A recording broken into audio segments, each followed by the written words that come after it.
Lokol, may buntag. Subinit ang bukid kol. Nagdala ta og seedling kol. Walo ka kakao, ipitin grafted. Unya na apoy. Isa ka buok durian, grafted puyat. So atong limpisaan, bangag takol.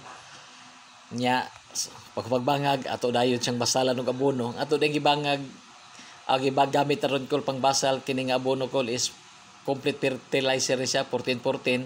Maini siya gamiton kol kay para modali og boy lupod ang imong tanom, magbasal gyud taon na ta magtanom kol. So akong gibuhat, kumot-kumuto na ko ang silupin para dili maaghag ang ihang gamot.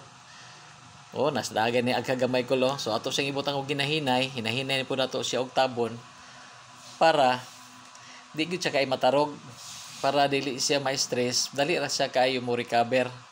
So ang atong gibuhat ron kol, dili ni pagpanghambog kung dili pagitkarit sa tuang mga kaubang mga mag-uuma farmer nga kung naay panahon, naay time, magtanom ta ginahinay kay para pod sa tuang mga sumusunod. Mahal biya kayo ron kol ang puyat, kapin katos ang kilo sa puyat karon. Okay.